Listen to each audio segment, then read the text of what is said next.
Bueno, pues vamos a comenzar con el coloquio, ¿no? En esta ocasión, el coloquio del PCF, en esta ocasión tenemos como ponente al doctor, bueno, lo van a conocer mejor ustedes que yo, ¿verdad? Sus estudiantes, al doctor Rufino Díaz Uribe. Voy a leer un poquito de su semblanza por aquellos de que los que no lo conocen.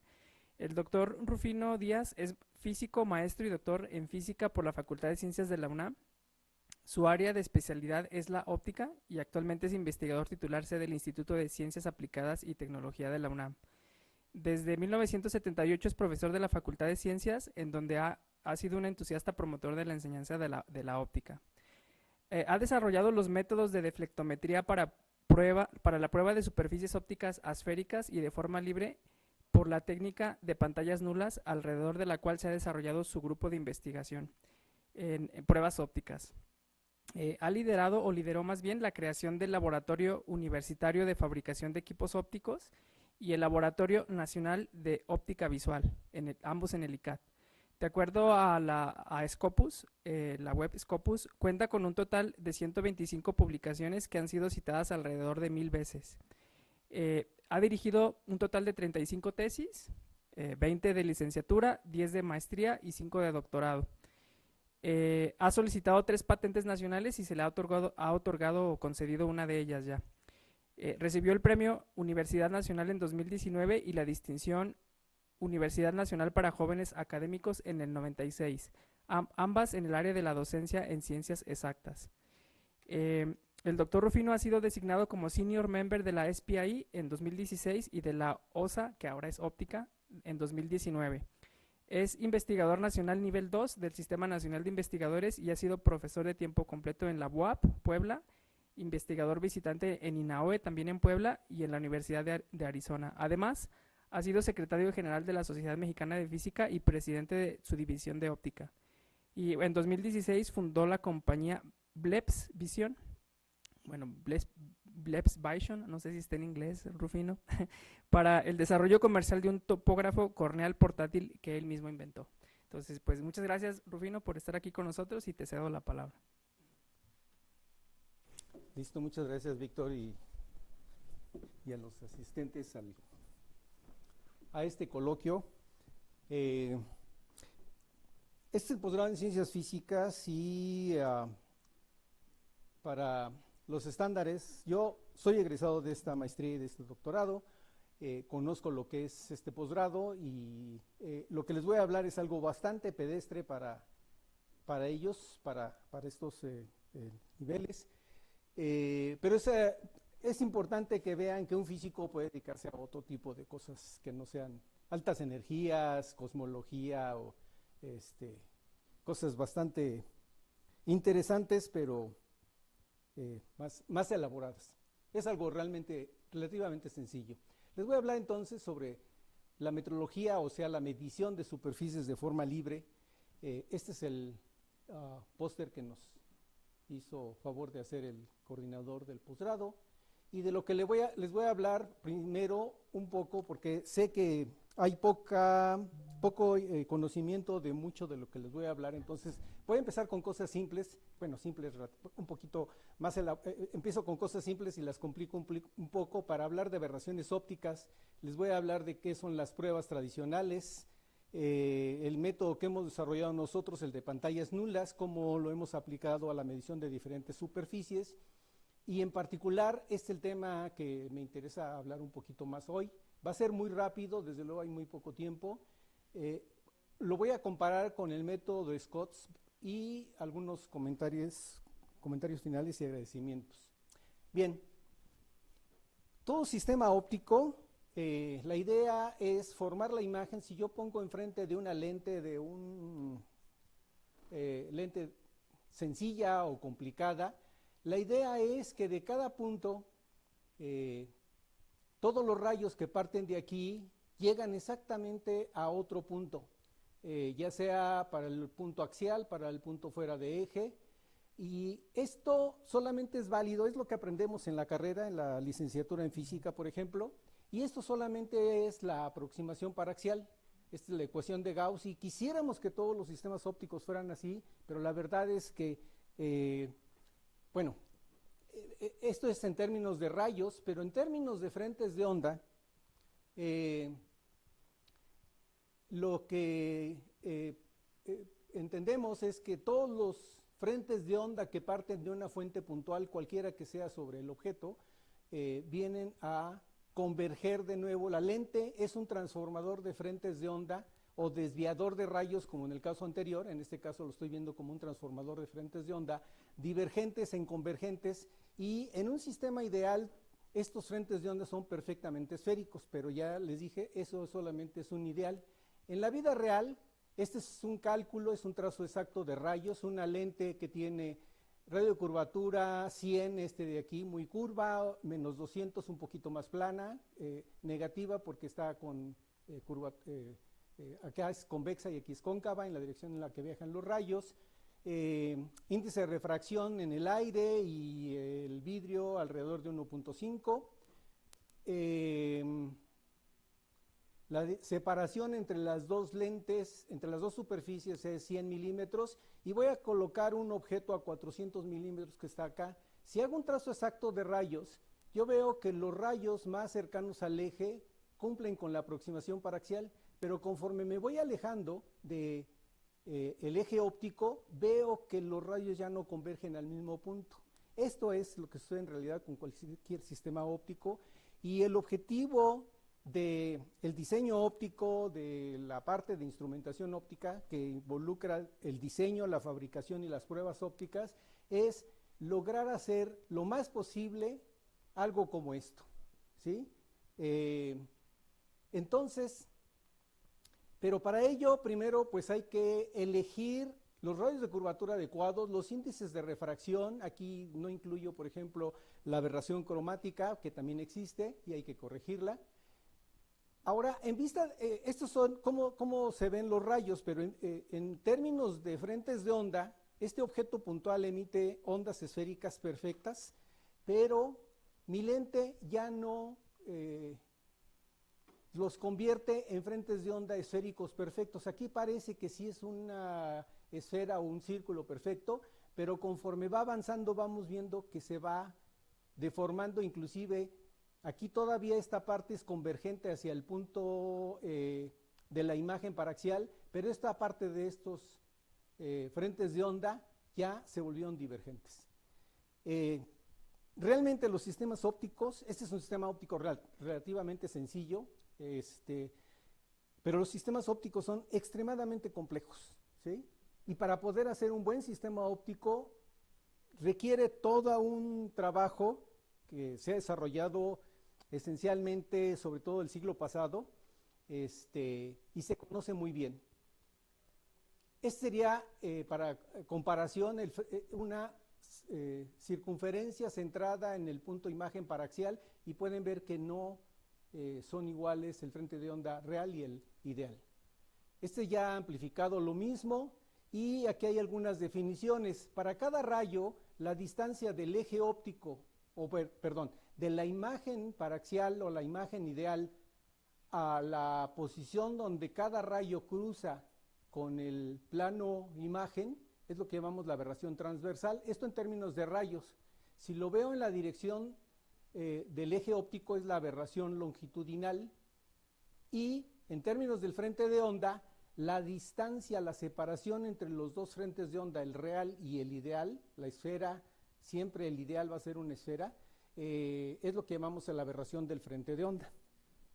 Este es el tipo de cosas que hay que medir muy bien para poder construir un buen sistema óptico. Y se conoce muy bien, digo, todos hemos usado cámaras fotográficas, cámaras, microscopios, telescopios, etcétera, y todo eso ha sido gracias a que se ha desarrollado con una alta precisión esta área de la ingeniería y de la óptica, la física también. Una de las cuestiones, ya para hablar de las aberraciones, se le llaman aberraciones a la desviación de la formación perfecta de imágenes. Entonces, les digo, el sistema es muy complejo. La aberración transversal, o sea, la distancia entre la imagen ideal y la imagen real para un rayo dado, ¿verdad? Depende de muchos parámetros, de varios parámetros, al menos entre ellos, en qué posición yo coloco mi objeto en el plano de imagen, en el objeto, perdón, por dónde pasa el rayo sobre la lente y además, a qué distancia coloco el plano de observación y el plano objeto. Por ejemplo, si yo, en vez de poner el plano imagen aquí en el paraxial, lo corro a esta posición que se conoce como el círculo de mínima confusión, puedo hacer que la imagen sea no tan desenfocada como esto, sino sea un poquito más pequeña. Y ese tipo de cosas hay que irlas conociendo. Y eso lo logro cambiando las distancias estas que tengo aquí. Ahora, esto no hay una regla general de cómo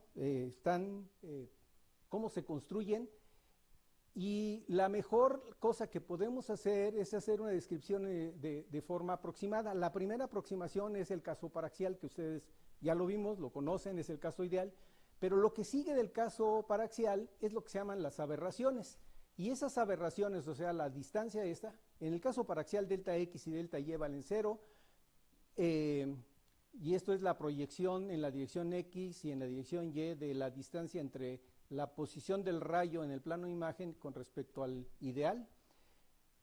Y yo puedo hacer un desarrollo en serie. El ejemplo más conocido es a tercer orden. Si yo desarrollo para sistemas ópticos con simetría de revolución, solamente permanecen 5 términos a nivel monocromático, que son, está asociado con cada uno de estos coeficientes A, B, C, D y E, y estos son tan conocidos que tienen un nombre. El primero es de esfericidad, es la única aberración que permanece aún para rayos muy cercanos al eje,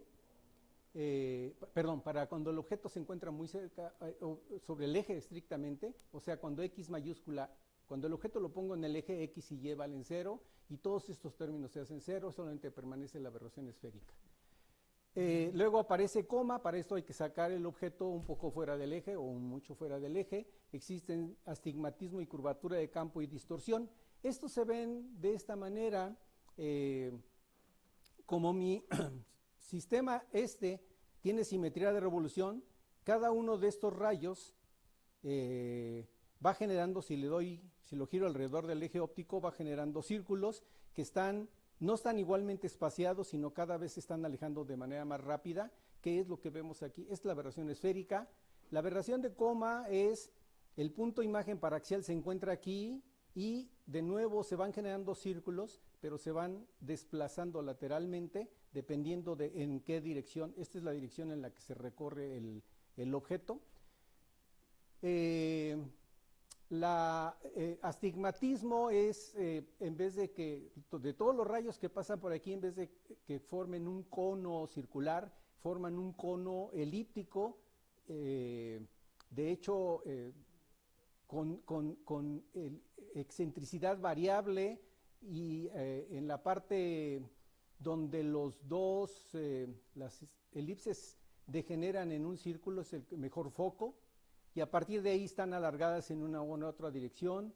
Donde se concentran los rayos en un eje o en el otro eje se llaman los ejes sagital y tangencial. Desde luego no me voy a detener en detalles porque es mucho lo que les voy a platicar. Y esta es la aberración de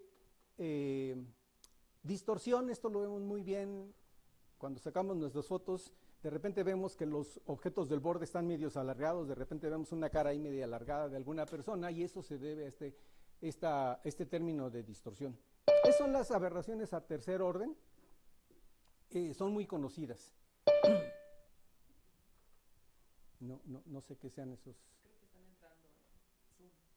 Ya, ok. Pero lo controlan de allá, supongo. Gracias. Desde el punto de vista del frente de onda, la aberración, ¿cómo se ve? Idealmente, todos los rayos forman frentes de onda esféricos perfectos que deberían converger en un solo punto, ¿verdad? Este sería el frente de onda, estos serían los rayos correspondientes que llegan a un solo punto, pero en realidad, bueno, sería el frente de onda. En realidad lo que tenemos es que el frente de onda, ya lo vimos, tiene deformaciones y no sabemos cuáles, depende de cómo sea en particular el sistema óptico. Por cierto, algo que me faltó decir acá es que no solamente dependen de estas variables las aberraciones, sino aquí hay otros parámetros que ya no metí. ¿Se escucha? ¿Sí? Depende de los radios de curvatura, los índices de refracción, la separación entre las diversas superficies, que eso ya no lo incluyo acá porque realmente se vuelve algo bastante complicado. Entonces, no sabemos cómo es el frente de onda, ponemos allí esquemáticamente un frente de onda aberrado, todo distorsionado respecto a la esfera ideal, y eso lo que genera es que los rayos, sabemos que los rayos son ortogonales a los frentes de onda en condiciones normales, y estas serían más o menos las direcciones. Este frente de onda, que está aparentemente poquito deformado, me genera cosas tan elaboradas como este rayo que se aleja muchísimo de aquí. Bueno, hay una relación, se puede demostrar, hay una relación entre la aberración del frente de onda, o sea, la distancia, ahorita los voy a mostrar. Elijo un punto a una altura dada, por ejemplo, sobre el frente de onda real, trazo el rayo correspondiente que es ortogonal a esta superficie. Aquí está visto en un plano, pero en realidad es en 3D. Y esto lo intersecto con la esfera ideal. Entonces, la distancia entre el punto imagen ideal y el real para cada rayo es lo que llamamos la aberración transversal de rayo, delta X, delta Y, está en dos direcciones. Y, por otro lado, la distancia entre los dos frentes de onda, el real y el ideal, es la aberración del frente de onda. Hay una relación entre estos que está dado por estas ecuaciones. Se conoce desde inicios del siglo pasado, pero por ahí de los años 60, Raices, Juan Luis Raices, creo, escribió este artículo y, entre otras cosas, agregó este término que faltaba aquí. Y esto es importante porque finalmente esta es una ecuación diferencial para el frente de onda. Si yo conozco la aberración de rayo, puedo conocer el frente de onda, pero tengo que integrar esta ecuación, y el problema es que aquí está W y acá está W, eso complica un poco la solución.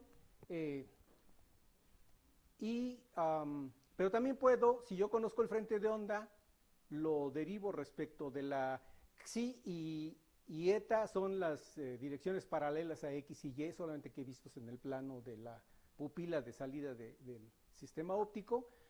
Y yo puedo conocer la aberración del rayo en el plano de observación a través de estas ecuaciones. La puedo ver de dos maneras, pero relaciona estas dos aberraciones. Este es lo importante. Y en términos de, déjenme ver, sí, en términos de frentes de onda, yo puedo esta superficie deforme verla como una superposición de funciones base, ¿no? Lo usual es utilizar los polinomios de Zernicke. Los polinomios de Zernicke son los polinomios naturales para una pupila circular. Casi todas las lentes tienen forma circular, ¿sí? Hay lentes que son cuadradas o rectangulares, algunas son ovaladas, pero la gran mayoría son circulares, y esta es la base natural de este sistema. Yo puedo construir cualquier forma de superficie con esta base. Aquí pongo los primeros términos. El primero es muy sencillo, es pistón, simplemente es un plano elevado a una cierta distancia, un plano inclinado en la dirección X, en la dirección Y. Astigmatismo se ve como una silla de montar. De foco es una parábola, es término cuadrático. Y el astigmatismo, este es en Y y este es en X, simplemente está reorientada a la silla de montar. Y luego vienen cosas como el trébol, trifoil, coma. Estos nombres tienen relación con las aberraciones de rayo que les mostré antes, solamente que son de un orden superior debido, si ustedes ven de las ecuaciones de raíces, para obtener la aberración correspondiente en términos de rayo, yo tengo que derivar esto. Entonces, aquí en el plano de la pupila, esto va como r cuadrada, que es lo que vendría en el desarrollo de serie de Taylor que les mostré más o menos correspondientemente, etcétera. Yo lo puedo hacer como lo hemos hecho con tantas funciones, en tantos sistemas físicos, ¿verdad? Y lo que nos interesa es expresar los resultados del frente de onda en términos, lo más usuales en términos de estas funciones, los polinomios de Zernike. La cosa es tan así que ahorita casi, bueno, al menos en el medio en el que estoy, uno habla de polinomios de Zernike y automáticamente lo relaciona con aberraciones, ¿sí? O lo relaciona con óptica. Estos, curiosamente, fueron inventados por ahí de los años 30 por Fritz Zernike, que fue premio Nobel por la invención del microscopio de contraste de fases, ¿sí? Un físico holandés que hizo cosas muy, muy interesantes. Bien. Estas son, digamos, las bases del problema que tenemos. Para poder construir un sistema óptico tal como fue diseñado en el papel, necesitamos primero fabricarlo y luego ver que lo que se fabricó realmente cumple con las especificaciones dadas por el diseñador. Y esto es donde entra lo que se llama las pruebas ópticas o actualmente la metrología óptica. La metrología óptica o las pruebas ópticas son los métodos para determinar la calidad de la forma de una superficie o de un sistema óptico. Lo puedo ver en términos de rayos o lo puedo ver en términos de frentes de onda o en términos de superficies fabricadas. Y algo que se conoce, bueno, esto se dice en muchos medios, pero en este en particular, una superficie óptica se puede fabricar con tanta precisión como se pueda medir. Si no lo puedes medir, a lo mejor tu sistema es perfecto, pero tú no te das cuenta, no lo sabes, perdón. Y cuando hablo de superficies ópticas, tiene que ver con lentes, espejos, prismas, y también, bueno, medir frentes de onda.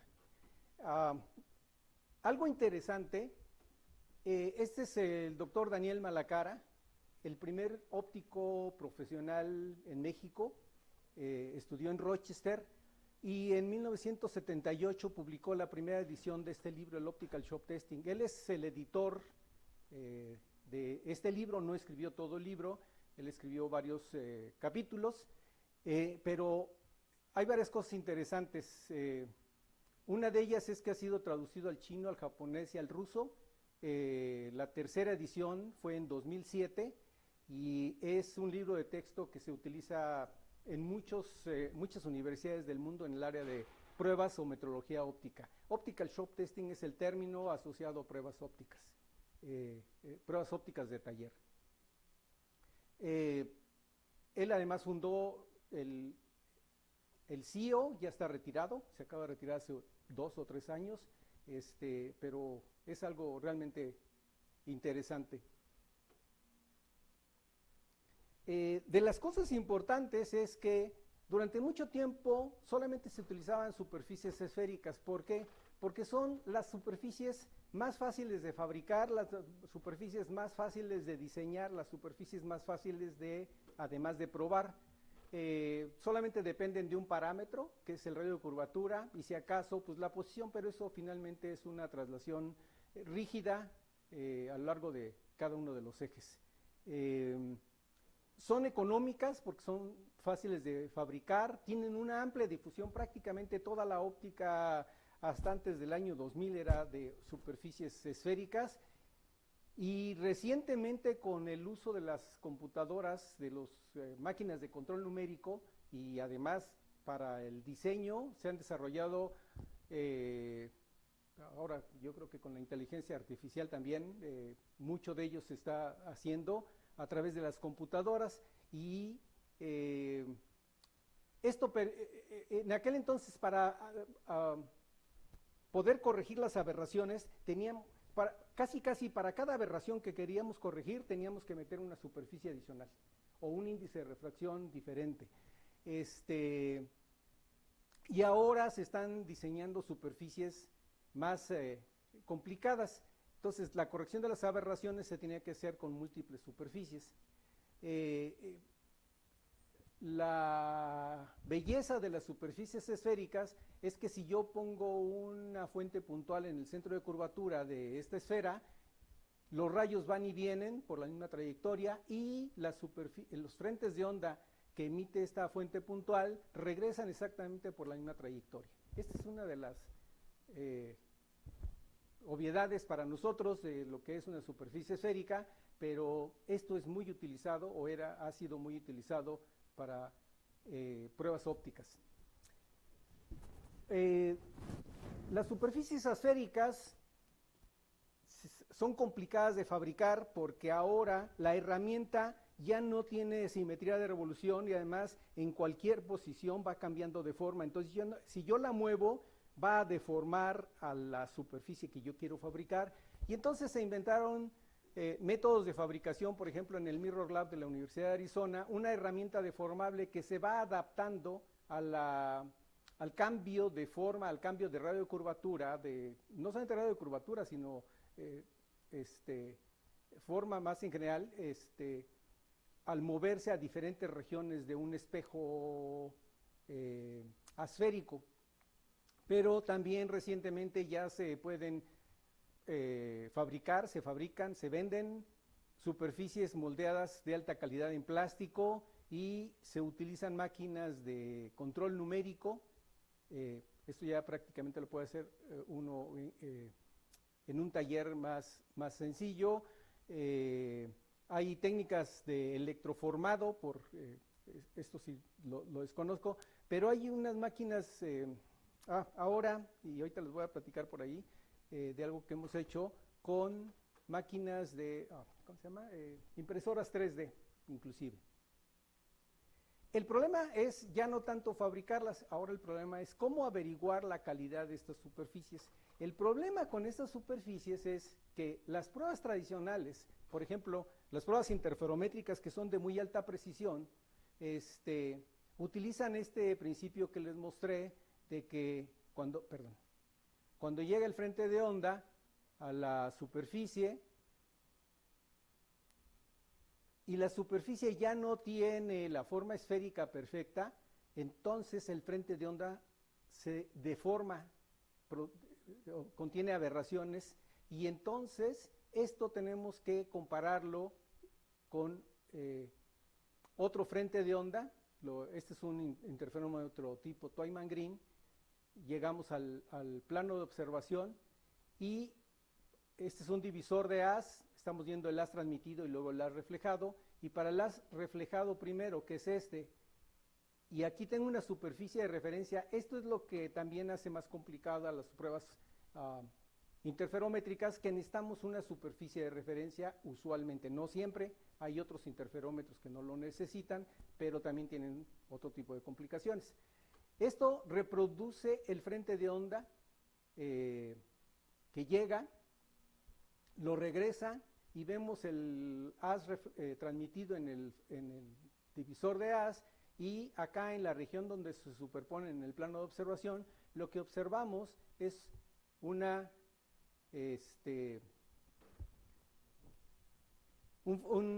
interferograma, una sucesión de líneas de zonas oscuras y brillantes que le conocemos como franjas de interferencia, que me indican las deformaciones de la superficie o del frente. En realidad aquí lo que yo estoy viendo es el frente de onda, no la superficie. Lo que me falta ahora es relacionar el frente de onda con la superficie. No es tampoco tan fácil, pero se puede hacer.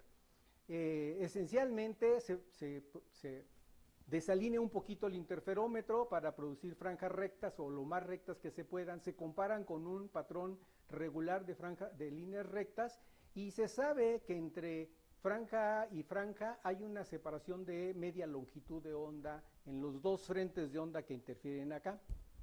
Esto nos permite reconstruir con relativa facilidad el frente de onda. Este es un mapa de color, o en 3 dimensiones vemos una cosa de este estilo, pero vean lo interesante.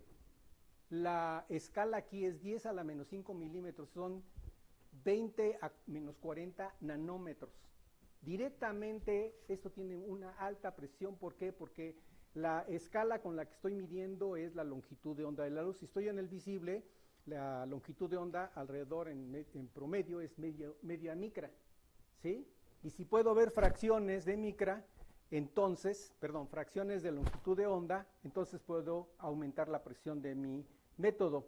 En esta referencia, Grevenkamp lo que dice es que estas pruebas, es una revisión, se miden usualmente en términos de la longitud de onda como una fracción de la longitud de onda, o sea, lambda entre n, donde n es usualmente un número entero que va entre 1 y 1000. Eso quiere decir que la presión con la que puedo medir anda entre 500 nanómetros a medio angstrom, ¿sí? Bueno, esto era antes, bueno, estas pruebas ópticas, pero el interferómetro, el LIGO o LIGO, el de ondas gravitacionales, según dicen, puede medir una fracción del radio de un protón. Esa es la presión con la que puede medir, esa es la presión que puede hacer un interferómetro. Pero ese es un monstruo, ¿no? El interferómetro ahí tiene brazos de 3 kilómetros o 4 kilómetros, actúan en paralelo, dos interferómetros, etcétera. Bueno, es otra cosa. Pero el problema con estas pruebas interferométricas es que el rango dinámico es muy reducido. Si la superficie está muy deforme, entonces yo no lo puedo ver. Yo puedo ver desde el orden de varias longitudes de onda, desde una longitud de onda hasta 10, bueno, de hecho no una, puede ser menor, cosas como este silo, pero no puedo ver más allá del orden de 10 franjas. Si tengo más de 10 franjas, la cosa se complica. Hay otras pruebas que son las pruebas geométricas, el caso típico es la prueba de Harman, en donde tengo mi fuente puntual, pongo una pantalla con agujeros como esto, para seleccionar algunos rayos, los rayos que alcanzan a ir y regresar, y yo observo en algún plano, ya sea acá o acá, yo observo todos estos rayos que alcanzan a pasar. Lo que veo es una serie de puntitos luminosos que me dicen cuál es la forma de esta superficie. Si la superficie es una esfera, entonces automáticamente se reproduce la forma de los agujeros que tengo acá, solamente que a diferente escala. Si la superficie no es esférica, una superficie esférica, por ejemplo, ya no es un arreglo regular de puntos luminosos, sino es un poquito diferente. ¿Dónde pones la imagen? ¿Aquí o acá? ¿Sí? Se puede poner directamente un sensor CCD, digamos, o se puede poner una pantalla y con una cámara se está viendo este plano, ¿sí? Ahorita les voy a mostrar. Las ventajas de estas pruebas es que tienen, la desventaja es que tienen menor precisión. Si lo veo otra vez en términos de fracciones de la longitud de onda, puede ir desde 10 a la menos 3, esto quiere decir que es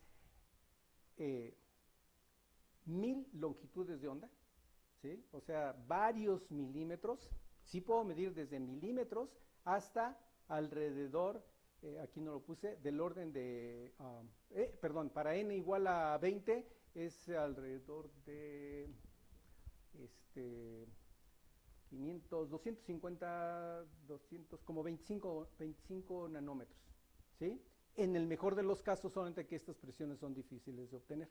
Pero el rango dinámico es muy amplio. Yo puedo medir, en algunos casos, desde 1 metro hasta, perdón, no es cierto, esto está en milímetros. Debe ser desde 1 milímetro hasta 10 a la, no, perdón. Esta m es el entero de aquí. O sea, desde de una longitud de onda hasta del orden de millones de longitudes de onda. Entonces, esta es una prueba diferente. Esta la que mide es directamente la pendiente de los rayos que vienen acá. Este es un ejemplo que lo hice en el INAOE. Aquí tengo la fuente, tengo mi espejo, pongo esta pantalla con agujeros y aquí es la pantalla donde observo con esta cámara. Ahora lo estoy viendo desde el otro lado. Acá está la pantalla, lo estoy viendo desde este lado, este es visto así. Aquí está con una fibra óptica la fuente puntual por acá atrás de esta pantalla. Aquí es donde proyecto los puntos y con esta cámara registro esta imagen. Esta es la imagen de los puntos luminosos que se generan en esta pantalla con agujeros. Yo determino por métodos de análisis de imágenes la posición de los centros o los centroides de estas manchas y los asocio, aunque aparentemente se ven muy bien organizados, pueden ver que hay algunas pequeñas separaciones de un arreglo perfectamente cuadrado, como está la pantalla, y puedo encontrar las variaciones de forma de esta superficie, que en este caso va del orden de, está en milímetros, de 2 micras, de menos 2 micras a 2 micras. Y es una prueba relativamente simple. El problema es que cuando las superficies son esféricas, para comenzar todavía de revolución, por ejemplo, si yo trato de hacer una prueba de tipo, de alguna de estas, ahorita lo voy a mostrar, con una fuente ilumino toda la superficie, estoy pensando ahorita solamente en la superficie, pongo mi pantalla de Harman con agujeros y todos los rayos que alcanzan a pasar allí se reflejan, pero vean, los rayos que están en la zona cercana al eje óptico, la zona cercana a la región paraxial, todo funciona muy bien, pero los rayos que van más allá ya empiezan a tener dificultades, podrían dejar de pasar bien por el agujero, bueno, todavía alcanzo a ver algo, pero los rayos que van por otro, que van más al extremo, ya son bloqueados, es un posible problema. Otro problema es que estas separaciones, si yo lo veo aquí, estas separaciones, la aberración transversal es muy grande. Aquí estos rayos, los rayos que están muy cerca del eje, sí tienen cierta aberración, pero es muy pequeño, casi no se nota. Pero los que están acá tienen aberraciones tan grandes que me complican, la medición es un poquito más elaborado, no tengo sensores de estas dimensiones a veces, entonces tengo que poner una pantalla, poner una lente. El problema de poner una cámara con una lente es que la lente que utilizo para formar la imagen de lo que yo veo aquí tiene aberraciones y entonces tengo que compensar todo eso. Otro ejemplo, o otra circunstancia que se da, es que si voy viendo cómo se relacionan estos puntos con los puntos que están acá sobre el espejo, vean, ahorita los pongo en orden, este rayo viene con este va con este, etcétera. Yo puedo reducir la aberración transversal si muevo la pantalla de observación más cerca del círculo de mínima confusión. Por ejemplo, allí. Ahora ya se hizo más pequeña la aberración transversal. El problema es que si lo hago demasiado, lo muevo demasiado, aparece otro fenómeno que complica mi prueba. Este punto, quedamos que venía con el de más arriba, pero el siguiente punto ya no es el siguiente punto es este de acá. Y luego este viene con este de acá, este viene con este viene con este viene acá, y este va para acá. Se desordenan los puntos. Y si yo veo puntos individuales, imagínense en esta fotografía que les mostré hace rato, aquí, ¿sí? Si este punto está intercambiado con si no me doy cuenta, empiezo a hacer mal la asociación, a eso le llama la correspondencia de los puntos, y me da lugar a errores importantes. Aparentemente es muy simple, pero bueno, cuando uno está peleando ya en la práctica con esto, hay que cuidar demasiados detalles.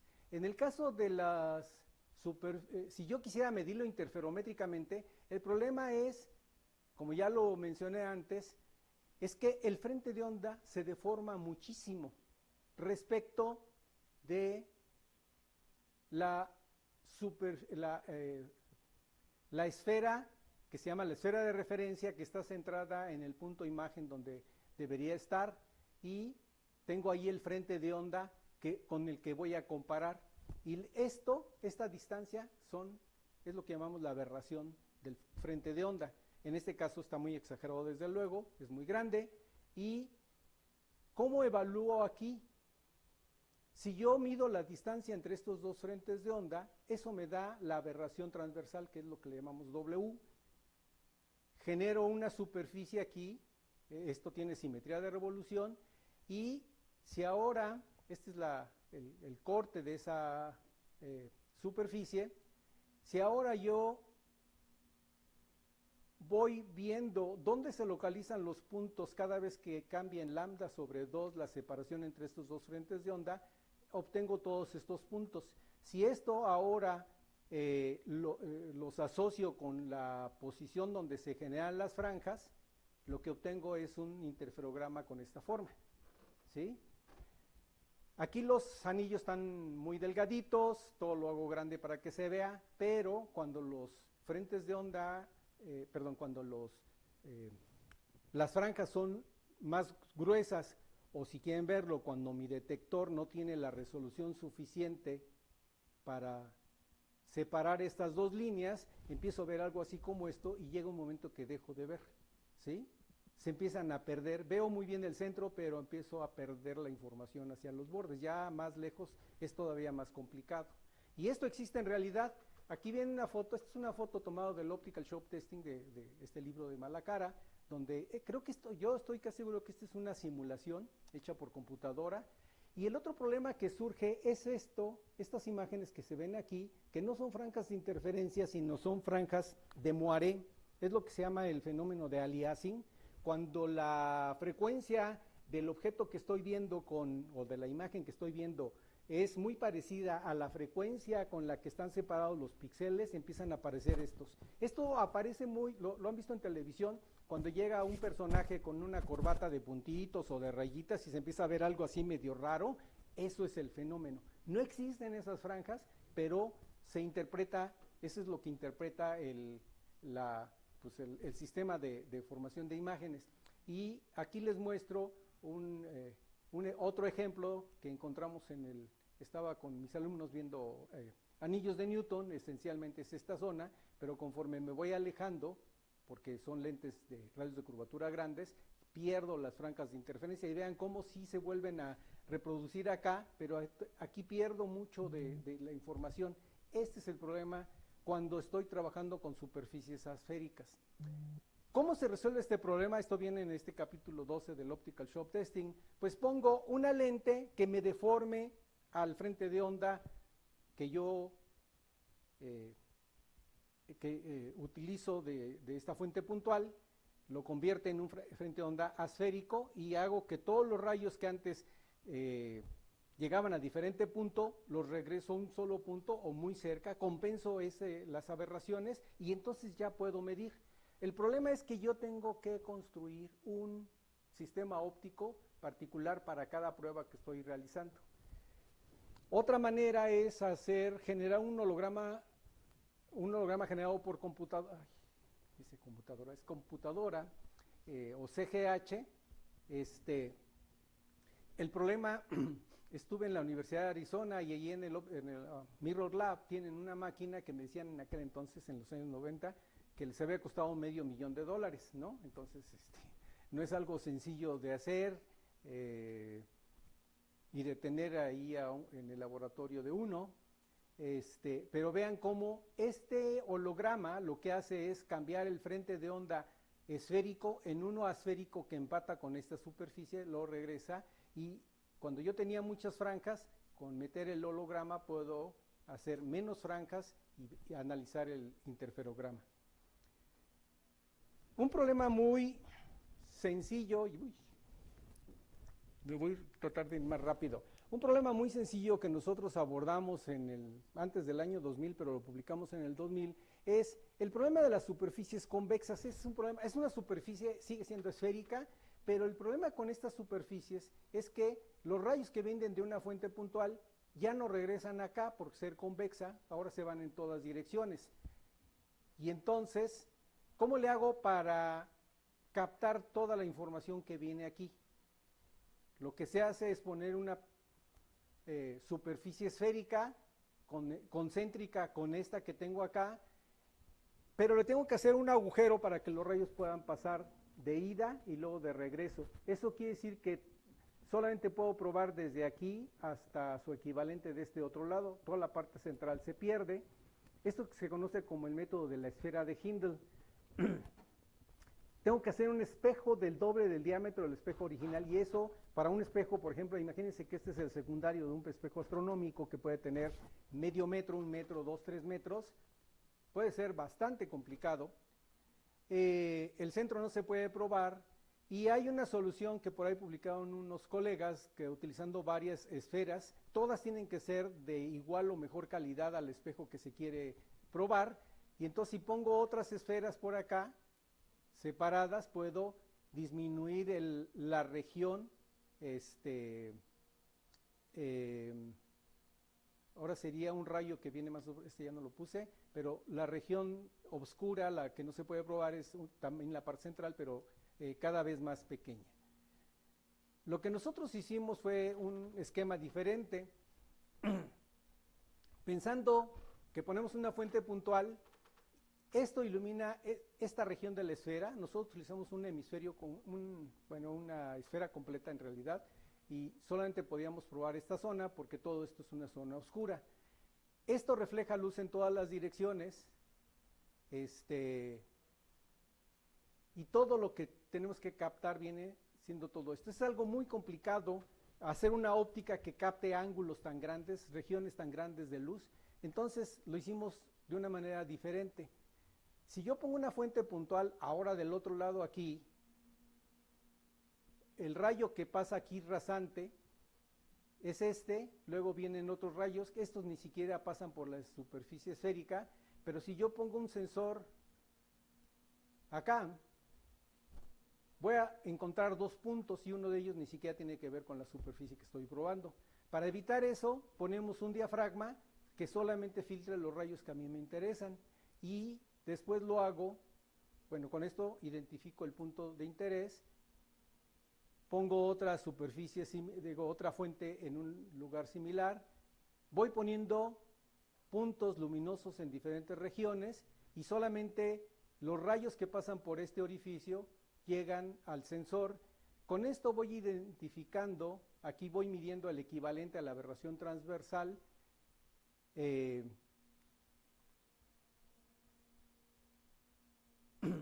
Si pongo una colección de puntos luminosos, puedo localizar aquí su imagen reflejada con estos rayos. Lo que hicimos fue, teníamos nuestra superficie, que no es, en este caso la primera sí es una esfera, es esta de aquí, es un balín de un valero de 12.7 milímetros creo de diámetro. Lo pusimos dentro de un cilindro. En este cilindro es donde ponemos todas las manchitas. En vez de que sean fuentes luminosas, en realidad lo que hacemos es una hoja de papel, se imprimen los puntos negros y lo que más bien lo vemos por ausencia, ¿no? Todo esto se ilumina lo que está viendo el sensor. Este es el diafragma, este es el sensor y está viendo las manchitas que estoy viendo acá. Yo puedo calcular en qué posición sobre este cilindro debo colocar cada una de estas manchas, de tal manera de que lo que yo vea aquí sea un arreglo regular de puntos o de líneas. Estas son las ecuaciones, son muy sencillas, y es el tipo de pantalla que tenía que hacer. En este caso es de líneas. Esta pantalla metido dentro de un cilindro y poniendo adentro la esfera que estaba probando, que es esta misma que está acá, lo que observo es esta imagen, ¿sí? Y vean cómo ve un arreglo casi cuadriculado, no es estrictamente cuadriculado por problemas de desalineación. Esto lo publicamos en el año 2000, solamente era cualitativo, y podíamos ver también, vean de nuevo, esta es otra fotografía, podemos ver problemas de desalineación, de desenfoque, más atrás, más adelante. Y posteriormente lo que hicimos fue buscar la manera de cuantificar, porque ya las ecuaciones de raíces no me servían para lo que yo quería. Y entonces la idea es muy simple. Si yo conozco dos puntos sobre un rayo que llega a la superficie y dos puntos del rayo que se refleja de la superficie, entonces a través de esta ecuación, esta es la ecuación esta es una forma alternativa de la ley de la reflexión, o más bien esto se deduce de la ley de la reflexión. Lo que me dice es que la normal es ortogonal o es paralela, perdón, a la diferencia entre R e I, con la única condición es que R e I sean del mismo tamaño, usualmente se normalizan. y con esto puedo encontrar la normal. Si yo encuentro la normal, entonces a través de esta otra ecuación, esta es una ecuación muy simple, que es que la normal y un vector tangente son ortogonales. El vector normal a la superficie y un vector tangente. Elegimos como vector tangente un vector de trayectoria, y es la trayectoria de integración que utilizamos para esta expresión. Y esto lo podemos cuantificar, esto también lo publicamos en el mismo año 2000, y lo pudimos aplicar por primera vez a probar este espejo elipsoidal, que es bastante complicado, sobre todo porque tiene un número F, es un espejo que se dice que es muy rápido porque es muy cóncavo. Esto interferométricamente o con la prueba de Hartmann prácticamente, pues, bueno, no sé, no quiero decir imposible, pero es muy difícil de poder probar. Y nosotros lo hicimos poniendo una pantalla ya no en el exterior, sino ahora como los rayos van a converger hacia el centro a partir de una... si yo lo veo de aquí, los rayos convergen de un foco al otro. Entonces, la idea es, se pone esta superficie, se pone nuestra pantalla nula. Aquí vemos el reflejo de esta pantalla nula en todo este espejo. Y esta es la pantalla que diseñamos para que veamos un arreglo cuadriculado. Aunque está bastante bien hecha la superficie, vean que en el borde ya prácticamente hay deformaciones, y estas las pudimos evaluar, y aquí están las deformaciones que vemos del espejo. Estos son ya del orden de varias micras, desde el orden de 200 milímetros, de menos 200 a 200 micras, es lo que pudimos evaluar. Entonces, me voy más rápido. Lo que les quiero decir es las superficies de forma libre. Ahora resulta que nosotros ya estábamos trabajando prácticamente con superficies de forma libre y ni cuenta nos habíamos dado. Es ahora una actualidad. Hay diversas formas, ya no lo voy a platicar, no lo voy a detallar tanto, de definir una superficie de forma libre. Depende del autor, depende cuál sea su problema, lo define de manera diferente. A nosotros nos interesa esta, y es una superficie que esencialmente no tiene ni simetría de revolución ni simetría traslacional, es decir, no tiene simetría de revolución ni es un cilindro de cualquier forma. En 2018 averigüé cuántos artículos se habían publicado hasta esa fecha de estas superficies.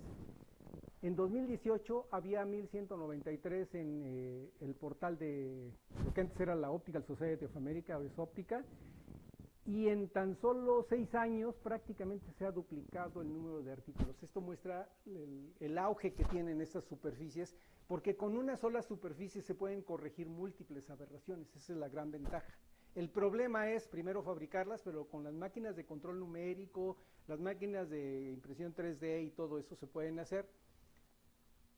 Pero el problema principal, y en estos días, la semana pasada me llegó una invitación a entrar a un foro, ¿cómo le llaman? Cumbre industrial de óptica de forma libre, para que vean el auge que está teniendo. Esto nunca había aparecido, es la primera vez que conozco una cosa de estas. La otra cosa es que el Optical Shock Testing no tiene ninguna referencia a superficies de forma libre. En 2007 todavía no aparecía en el Optical Shock Testing ningún método de probar superficies de forma libre. No quiere decir que no hubiera. Había que adaptarlo de los métodos desarrollados para superficies esféricas y asféricas. Entonces no hay ninguna mención a superficies de forma libre en el Optical Shock Testing. Bueno, nosotros hemos podido, ya nada más para concluir, me voy a ir muy rápido. La primera que probamos a principios de los 2000, 2005 creo, esta es una parábola fuera de eje, tiene 3 centímetros por 5 más o menos, pero forma parte de una parábola con simetría de revolución, pero solamente la parte exterior. Esto ya cumple con las condiciones de lo que es una superficie de forma libre. El radio de curvatura en esta dirección es diferente a esta, no la puedo generar por traslación o por rotación de una curva. La otra son las lentes progresivas, estas que usamos oftálmicas, no sé, ustedes jóvenes casi no lo usan, cuando lleguen a los 40 y tantos años los van a conocer. Han oído hablar o han visto con algún familiar las lentes bifocales probablemente, que tienen una potencia o una distancia focal a una altura y arriba tienen otra lente, están pegadas, ¿verdad? Es para ver de lejos o para ver de cerca. Bueno, estas lentes tienen una variación continua de la potencia y ustedes pueden ver cerca, más lejos y hasta infinito, en principio, ¿sí? Estas son las lentes progresivas. Y vean cómo aquí se ve muy deforme este patrón, que es un patrón regular de cuadritos, pero son muy buenas, sobre todo cuando uno ya tiene lo que se llama presbicia. La otra son las lentes de Álvarez. Este tipo de lentes las inventó el que fue premio Nobel de Física, Luis W. Álvarez, creo que en altas energías, pero un día, según parece, por ahí estaba leyendo, estaba cansado de que ya no podía trabajar, ya debería estar grande, le costaba trabajo enfocar, pero a veces tiene que enfocar un libro o otra cosa y luego más allá. Y entonces inventó, nada más así se le ocurrió, e inventó las que ahora se conocen como las lentes de Álvarez. Estas lentes, que ahora además las venden en televisión, son unas lentes que tienen unas perillas a los lados y uno puede cambiar la distancia focal efectiva de todo el sistema y enfocar a diferentes distancias. Y entonces si uno tiene un problema refractivo en un ojo, lo puede acomodar a ese ojo, y si tiene un problema diferente en otro ojo, lo acomoda diferente. Y generalmente son para lentes de lectura, para ver de cerca más que de lejos, pero se pueden hacer también. Y finalmente hemos trabajado con esta ocular de cámara Polaroid SX70. Es esta cámara que se fabricó por ahí de los años 72, creo, y es el primer instrumento óptico que tiene una producción masiva de superficies de forma libre. Aquí tiene un ocular, que es donde uno ve lo que está viendo la cámara, es una lente reflex, es una cámara reflex, y esta es la lente ocular. Aquí no se puede observar muy bien, pero una de estas dos superficies es una freeform. Es significativo porque en los años 70 casi no había computadoras, no había máquinas de control numérico. ¿Cómo le hicieron para diseñarlas, fabricarlas y probarlas? No sé. Nada más les muestro los resultados de esta superficie. Aquí se ve de nuevo con el método de pantallas nulas. Hacemos una pantalla de tal manera que por reflexión debería haber un patrón regular de puntos, y vean que aquí se ve bastante regular y acá se empieza a deformar. Eso quiere decir que esta superficie está bastante deforme en esta región, o es más deforme. Estas superficies, ya no me voy a detener, lo hicimos también con, estas son las lentes progresivas, y por primera vez, sí, creo que una de las primeras veces, ya no utilizamos una pantalla impresa, sino lo hicimos sobre una LCD, que ahora es lo que estamos usando, y además lo hicimos fuera de eje, y podemos probar ya toda la superficie, porque acá tenemos el problema de que esta zona no la podemos probar. Aquí es donde iba la cámara, aquí es donde se pone la cámara. Hicimos la prueba, obtuvimos la forma de la superficie. Aparentemente es una superficie muy regular, esférica, pero vean cómo es la comparación respecto de una esfera. Aquí es muy curva y va disminuyendo hacia esta región. Este es un mapa de diferencias, y con esto se puede encontrar dos características importantes. Un mapa de la potencia esférica, esto les interesa mucho a los optometristas y los oftalmólogos, y lo que se llama el cilindro. El cilindro no es más que un sistema para corregir astigmatismo. Me voy más rápido. Con esta superficie además tuvimos que desarrollar estas nuevas ecuaciones. Lo que hicimos fue hacer la prueba de Harman de nuevo. Pusimos aquí una pantalla de Harman con agujeros, como ya les platiqué. Y vean el patrón que se observa. Bueno, este es el arreglo experimental. y lo que vemos es este patrón. Vean cómo se aleja muchísimo de la forma regular de puntitos, pero con ayuda de estas ecuaciones las pudimos encontrar y lo publicamos en 2020. Lo voy a dejar aquí, lo hicimos, porque vienen varios sistemas más, pero ya no hay tiempo. Tenemos varios trabajos, ya les mencioné sobre cuáles superficies. Si tienen interés, escríbanme y lo voy a dejar aquí. Nada más lo que quiero dejar es como comentarios finales. Déjenme, me voy muy rápido. Había algunos comentarios. Bueno, una de las cosas es, este sistema es muy similar a uno que desarrollan en la Universidad de Arizona, pero no nos quieren citar. Logramos que nos citaran una vez, y eso porque les enfrenté en un congreso, y solamente nos citaron una vez, pero según ellos son los inventores de este método. Y lo que quería hacer, los comentarios finales. La metrología óptica es un campo profesional viable para un físico con retos y perspectivas modernas, sobre todo con las superficies de forma libre. Estas representan un reto nuevo para la instrumentación óptica. Resulta que sin quererlo nosotros aparecimos en este tema que es de gran actualidad. Los métodos tradicionales presentan limitaciones para la prueba de estas superficies, y los de deflectometría óptica, que ahora es así un área mucho más grande donde se involucran nuestro método que llamamos de pantallas nulas y el de Scott y otros que hay por ahí, están resultando muy útiles para este tipo de superficies. Tienen la ventaja del amplio rango dinámico, pero se requiere mejorar la precisión para ir más allá. Solamente rápidamente, la gente que ha colaborado en alguno de estos desarrollos, el grupo de trabajo y los proyectos que han sido financiados por PAPIT, CONACYT, etcétera. Muchas gracias. Ya.